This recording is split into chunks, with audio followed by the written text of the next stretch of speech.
Lord, we thank you. Lord, we thank you. Lord, we honor you. Lord, we bless your holy name. AlujoHymn Fusion, episode 125. Eshe, ayo yi oshe. Malulo. Hey. Ayérayé nínú ọ̀run. Ẹ̀mí mímọ́, ẹ̀mí inú àwọn wòlíì jẹ́ fìlà mi dáadáa. Àwa kọ́ ẹ̀mí àwọn wòlíì ló ń ṣe. Lord, we say you are God and there is none like you. Episode 125. AlujoHymn Fusion. We give you all the glory. We give you all the honor. We give you all adoration for who you are. Thank you for your faithfulness. Thank you for your mercy. Thank you for what you have been doing. Thank you for what you are set to do. Thank you for what you will do today. Olúwa iṣẹ́ o, àyè ọpẹ́ yọ. Hallelujah ló mú mi gòkè, mo dúpẹ́. Hallelujah ló mú mi gòkè kúrò nínú ewu. This is the month of October. It can only be you, Lord. There is none like you. We give you all the glory. We give you all the honor. We give you all adoration. Ẹ̀yin Olúwa lógo.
As old as you are, you've never changed. You can never change. You will never change. There is none like you. We saw through eternity. We find out that you are the best thing that has ever happened to us. You are the Alpha. You are the Omega. Ẹ̀mí àwọn wòlíì ẹ ṣé. Hallelujah. Ló mú mi gòkè mo dúpẹ́. Hallelujah. Ló mú mi gòkè nínú ewu. Hallelujah. Ló mú mi gòkè máwọn ọ̀tá lọ́wọ́. Hallelujah. Ló mú mi gòkè odò. Ẹ̀yin Olúwa lógo. Kejì ò gbúdọ̀ lọ. Ayérayé ló ṣe kì í ṣàwa. Lord, we say you are God and there is none like you. We give you all the glory. We give you all the honor. We give you all adoration. There is none like you. Be thou exalted. Be thou exalted. Be thou exalted, Lord. Be thou exalted. Be thou exalted, Lord. Alpha, Omega, ìpilẹ̀ṣẹ̀ ohun gbogbo, ẹ̀mí inú àwọn wòlíì, ayérayé tó ń jẹ́ èmi ni, adánitán, adáratán, gbogbo nílé Jésè, ọba apani, ọba amọ́ni, ọba dání, ọba ńláni, ẹ̀yin Olúwa lógo.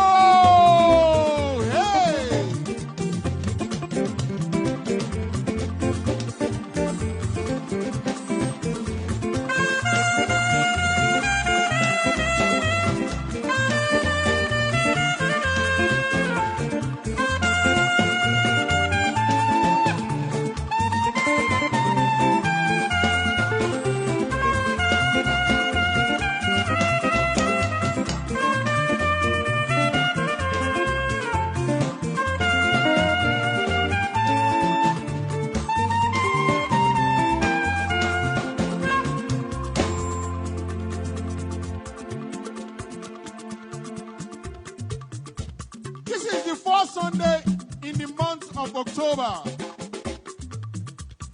That was why we sang the song, Hallelujah, ló mú mi gòkè, mo dúpẹ́.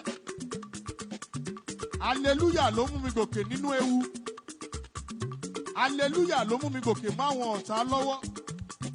Hallelujah, ló mú mi gòkè odò. Lord, we thank you. Lord, we thank you. Gbogbo ẹ̀yin agbára kékèké ẹ gbọ́ ọ̀rọ̀ Olúwa. Bíbélì ní àyà yóò pa àwọn àlejò wọn ó sì fi ìbẹ̀rù bójó sáyẹ̀dẹ̀ kúrò bí kọ́lọ́fín wọn. Any power that cannot stand the name of the Lord Jesus Christ, we render you useless right now. We render you powerless. Psalm 105 verse 14 and 15 says, He suffered no man to do us wrong. And He reproved came for our sake, saying, touch not my anointed and do my prophet no harm. Gbogbo agbára tí a wá nú Kristi tí a kò rí, tó lè fẹ́ dojú ìjà kọ wá, ẹ wà ní abẹ́ ìdè lórúkọ Jésù. Ayérayé tó ń jẹ́ èmi ni má ṣe bẹ̀rù. Ẹni mímọ́, a lè wí lè ṣe, a lè ṣe lè wí. Gbogbo nílé Jésè, a gbé yín ga o. Ẹ lọ dé ẹnu wọn, ẹ jẹ́ kó wà ní abẹ́ ìso. Gbogbo agbára àjẹ́, gbogbo agbára èmèrè, gbogbo agbára ẹlẹ́yẹ ní àyíká yìí ní ìwọ̀ oòrùn, ní ìlà oòrùn, ní gúúsù, ní àríwá, ní agbede méjì ọ̀run òun ayé ẹ wà ní abẹ́ ìdè lórúkọ Jésù.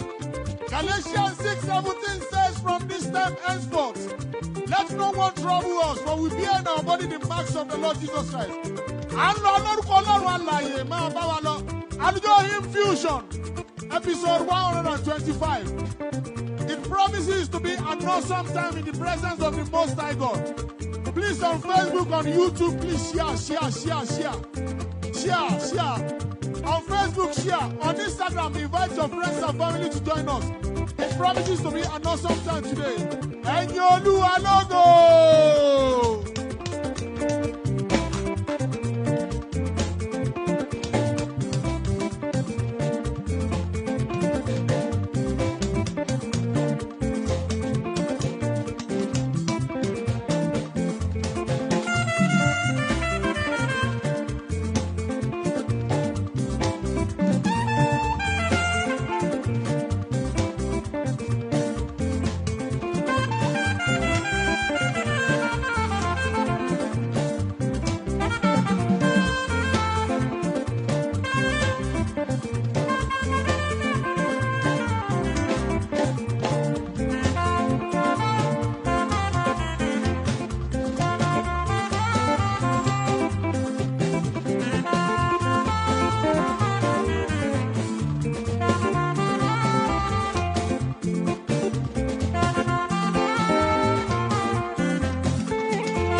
We give to God all the glory, all the honor for what God has been doing in our lives.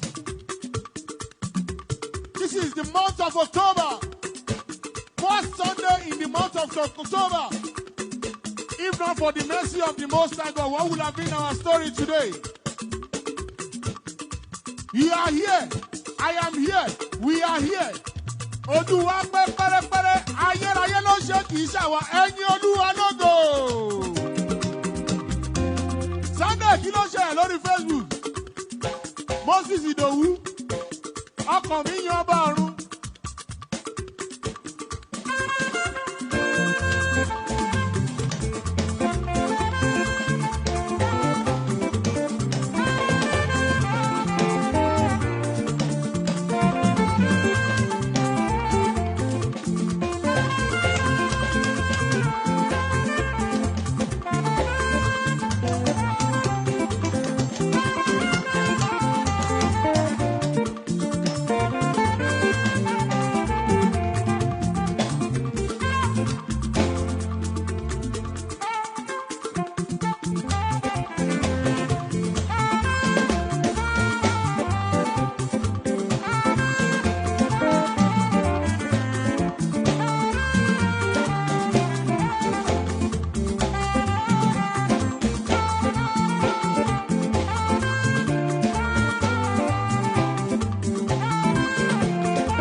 Now, why I play the song,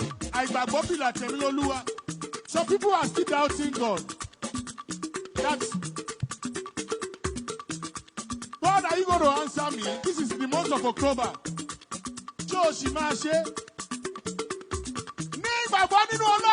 That he will do it. In his own time, he makes everything beautiful.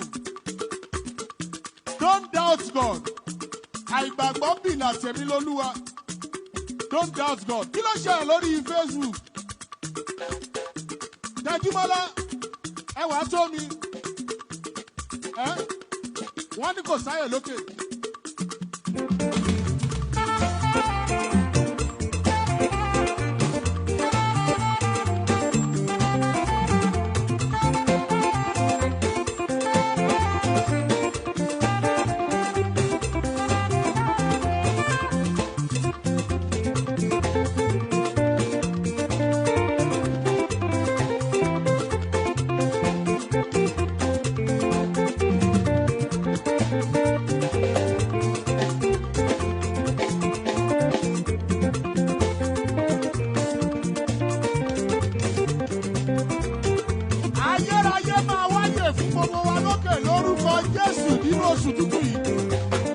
For those of you that is watching on Facebook, please share. On Instagram, invite your friends and family to join us.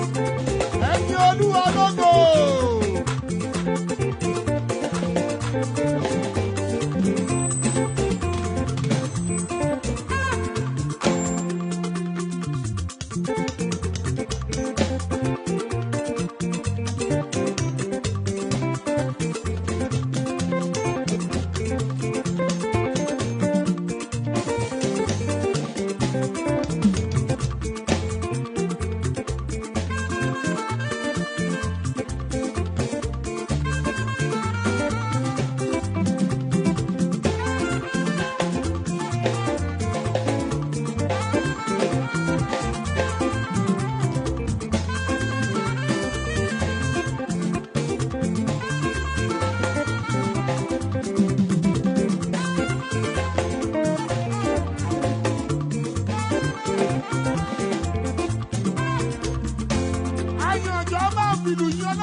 Kí ló ṣẹlẹ̀ lórí Facebook, lórí YouTube?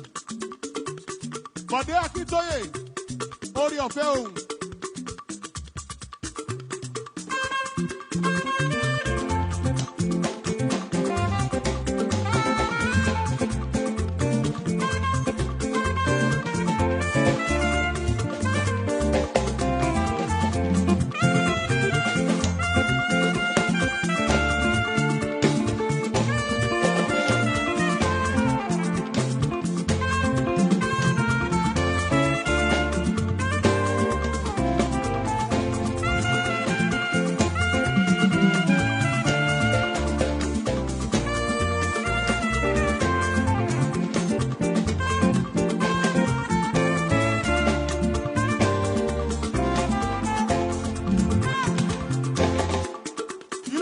Lórí Facebook, Ọmọlọ́lá Akínbámi, ó ń tẹ̀síwájú.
Those of you watching us on Facebook, please share.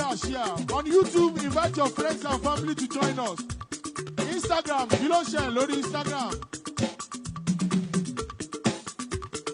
Mo ń gbádùn àyàn yìí. Ẹ jọ̀ọ́ ẹ bá a monitor fàájì o. See, most of us we are thinking that God has not done anything for us. This is month of October. Yorùbá ní ẹni tó bá wọn núrò àmọ́ pẹ́ dá. Yorùbá ní tó bá wọn núrò àmọ́ pẹ́ dá.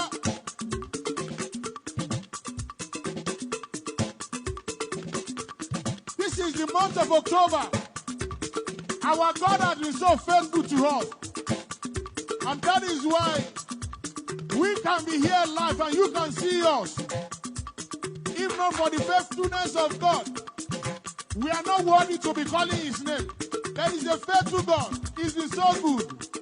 Nínú ọ̀sẹ̀ yìí, nínú oṣù yìí, òjò ìbùkún yóò rọ̀ lé gbogbo wa lórí. There shall be showers of blessing in the name of the Lord Jesus Christ.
cannot be insulted that sits on the throne. Surrender everything to God that sits on the throne. He will surprise you before the close of this week. Onílàbẹ̀rẹ̀ ọ̀sẹ̀ yìí, ayérayé máa yà ẹ́ lẹ́nu. Just leave everything at his feet. He will do it. He will do it. A máa tó wọ fàájì báyìí. He will do it. Surrender everything to him. Kí ló ṣẹlẹ̀ lórí Facebook? Olúwa ṣe Olúwaṣọlá nínú ìrìn àjò mi.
Lórí Facebook, Ajayi Emmanuel. Kí ló tún ṣe lórí Facebook? Kí ló ṣe lórí Facebook? Ṣé rí bẹ́ẹ̀ ṣe ń gbọ́ mi lórí Facebook, lórí YouTube yẹn? As you are dancing to this music, máa kàn fi ọkàn kan máa gbàdúrà sí Ọlọ́run alààyè. Our God has been so faithful. You are able to see the month of October. It's not by your power. It's not by your might. It's by the Spirit, says the Lord of hosts. Our God has been so faithful. If not for his mercy, if not for his faithfulness, what will have been our story today? Ọlọ́run tí ò jẹ́ kí àwọn ẹni bí ó yàgbẹ́ lé wa lórí. Ẹ̀yin Olúwa lógo, ògo. Ọlọ́run tí ò jẹ́ kí ẹ̀yà ara wa ó daṣẹ́lẹ̀. Lord, we thank you. Ẹ ṣé o, ẹ ṣé o. Tom, God bless you. Ẹ̀yin Olúwa lógo.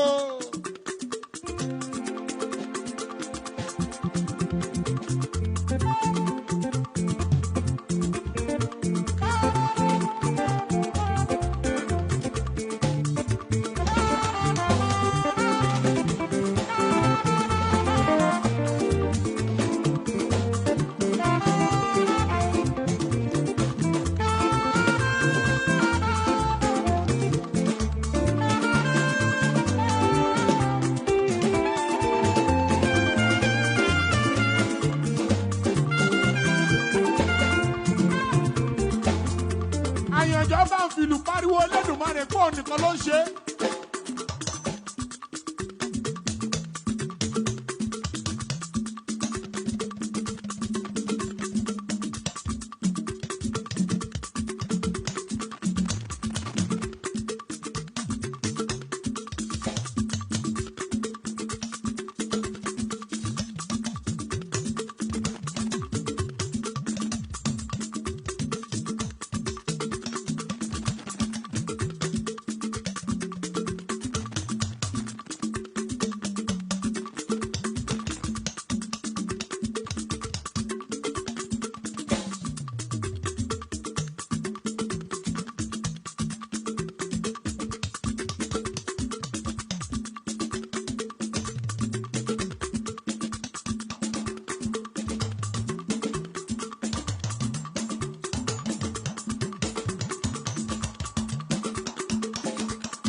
Jésù nìkan ló lè ṣe. A máa tó wọ fàájì, Jésù nìkan ló lè ṣe. When you put your trust in the Lord Jesus Christ, He will never fail you. Kò ní já ẹ kulẹ̀. But if you put your trust in any human being, the best you can get from human being is disappointment. So I'm begging you to always put your trust in the one that sits on the throne. He's the only one that can do it.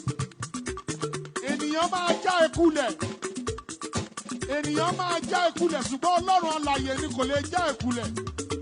Ayérayé nínú ọ̀run, ẹ̀mí mímọ́, ẹ̀mí inú àwọn wòlíì, we thank you for your love, for your faithfulness upon our lives, for what you have been doing, for what you are set to do, for what you continue to do. Ẹ̀yin Olúwa lógo.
Òṣòro tó ń là kọjá nínú oṣù tá a ṣe wọ̀nyí, ayérayé máa dá.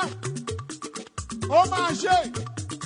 In his own time, he makes everything beautiful. Fàájì yẹn ń ṣọ̀kan lórí Instagram, wá bá mi bẹ̀, @Segun_Oluwayomi. Lórí Facebook, Segun Oluwayomi. Lórí YouTube, Segun Oluwayomi TV, lọ subscribe. Lórí TikTok, @Segun Oluwayomi, àwa ń bẹ̀, ẹ̀yin Olúwa lógo. Ó jẹ́ máa jókòó máa yọ̀ kó má ro tí Ọlọ́run ò tí ì ṣe. Ro tí Ọlọ́run ń ṣe lọ́wọ́lọ́wọ́. Miracle of sleeping and waking up every morning. Ẹ tún yin Olúwa lógo lẹ́ẹ̀kan sí ògo. Kí ló ṣẹlẹ̀ lágbo fàájì? This is our word to you láti wí of truth. Ọkàn mi yọ̀ nínú Olúwa.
Gòkè mo dúpẹ́.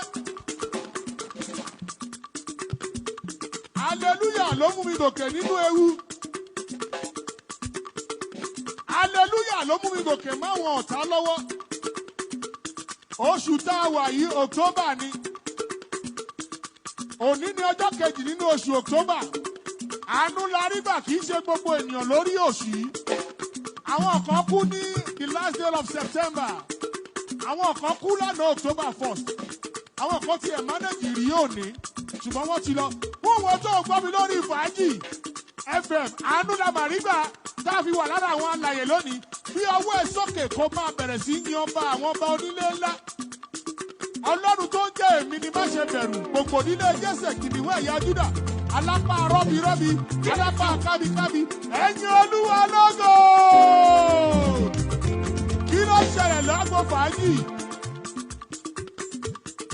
Ṣẹ́gun ọdún Fálẹ́k Ṣàngó Ọ̀tà. Ìdádọ́kun egúsì kan.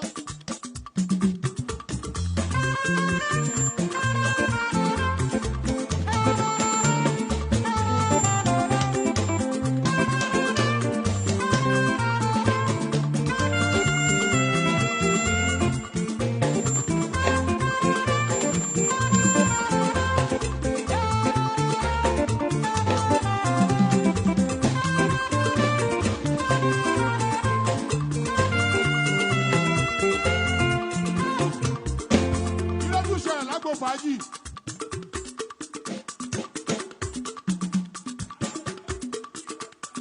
Ayẹni Fábùsù yìí láti Bàdápì.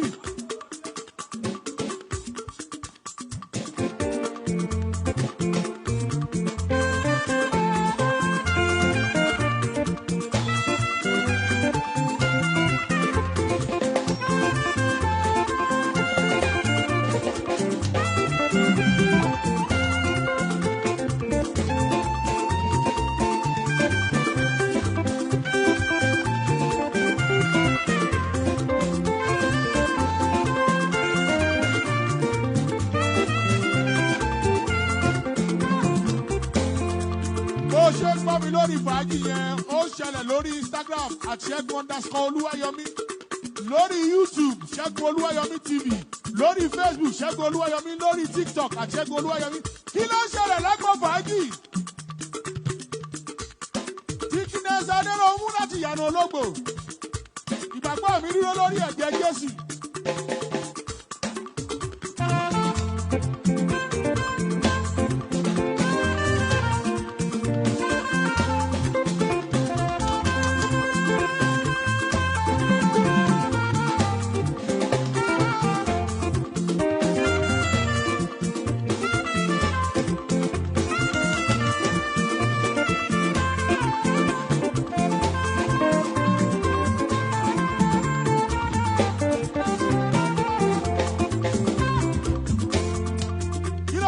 Lágbo fàájì, ìdísádé òtí láti adé sùà, fi ìyìn fún Jésù olùràpadà.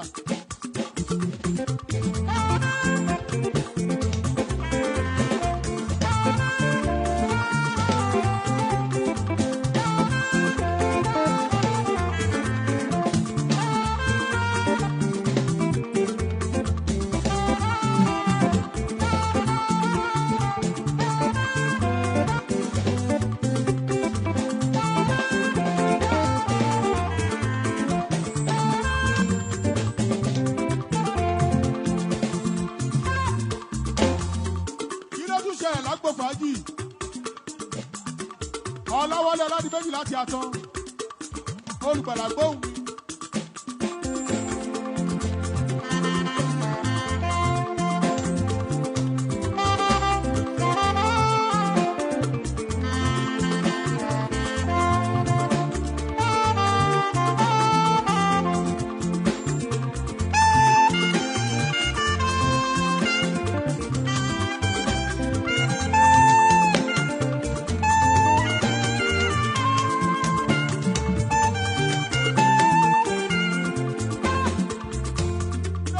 Lágbo fàájì, Adébùkẹ́ láti Àjìyàn, mo ti ní Jésù lọ́rẹ̀ẹ́.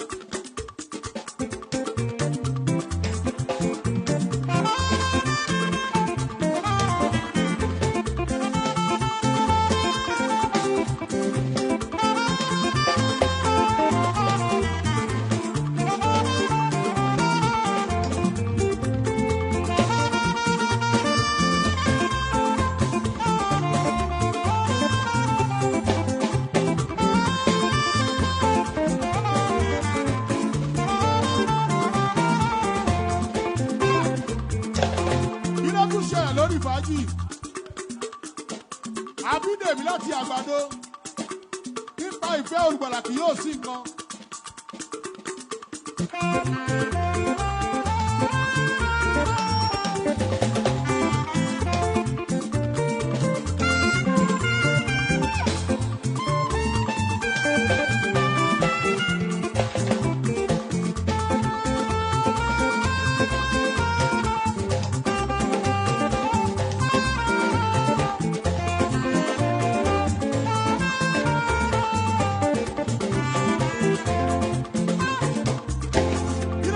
Lágbo fàájì, láti Ìmálà, ọ́fíìsì Akíkẹ́ lọ́bọ̀ láti Ìmálà, afọ́pẹ́ fọ́lọ́run.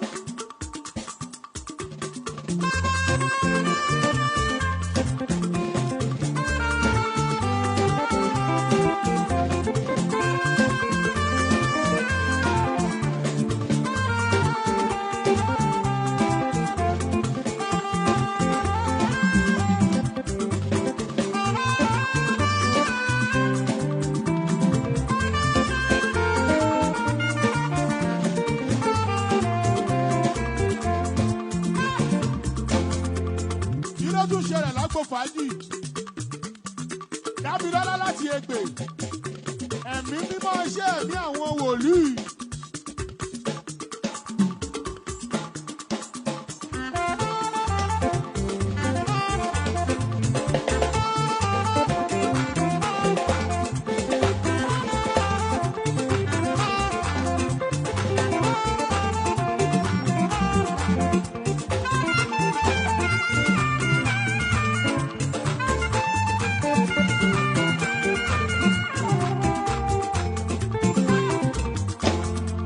tún ṣẹlẹ̀ lágbo fàájì. Abíọ́dún láti Adó-Odò. Láì fòyà lápá Jésù.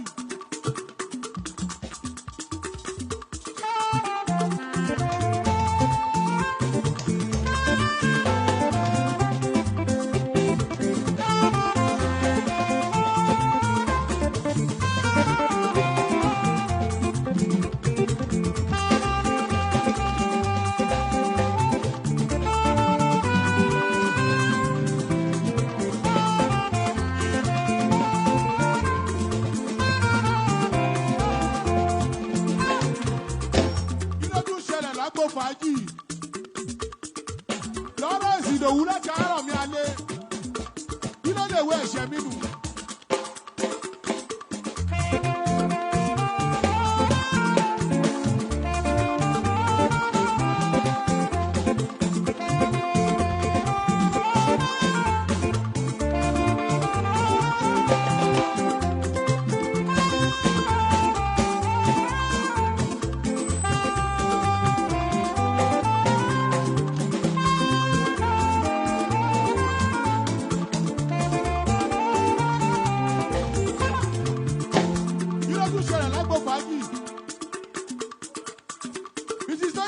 Láti way of truth.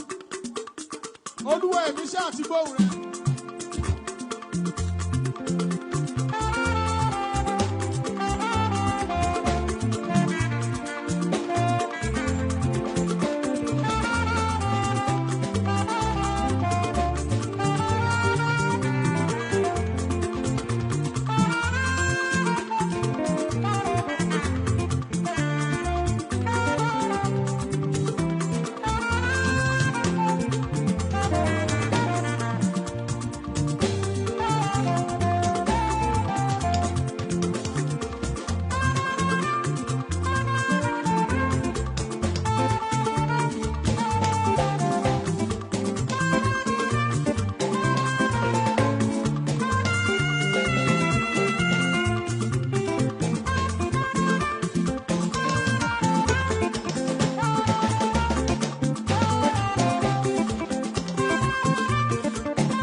Fàájì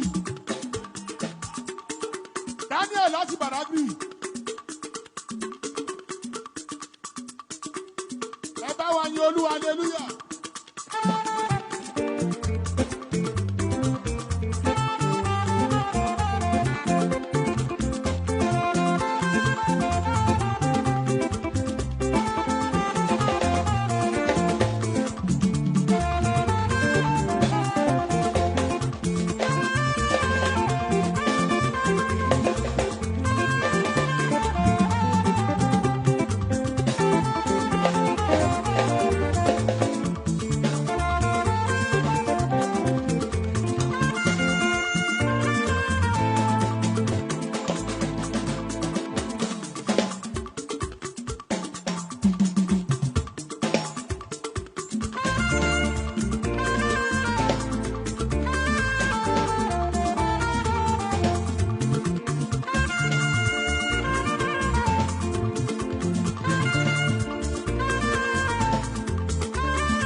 Lórí fàájì báyìí For those of you that followed us from 5G FM, welcome to Segun Oluwayomi Music Ministry.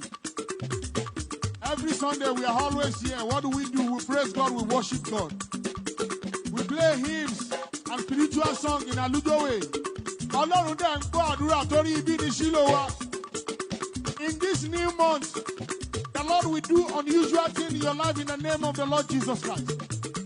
The Lord that does what no man can do will surprise you. Beyond your expectation on Facebook, on YouTube, the Lord will surprise you this new week. In the name of the Lord Jesus Christ. On Instagram, the Lord will do a new thing in your life in the name of the Lord Jesus Christ. Jubiati fellow, nínú oṣù tuntun yìí, bó ṣe lé ní Nàìjíríà yìí kò ní lè mọ́ yín lórúkọ Jésù. Kò ní lè mọ́ wa lórúkọ Jésù. Ẹni ẹlẹ́ni ò ní pàṣẹ wá ṣe. The Lord will do that which Him alone can do in our lives. In the name of the Lord Jesus Christ. This is AlujoHymn Fusion. What do we do here? We praise God. We worship God in an unusual way with hymns and spiritual songs. According to what is written in Colossians 3:16. Ayérayé ló ṣe kì í ṣàwa. Ẹ̀yin Olúwa lógo.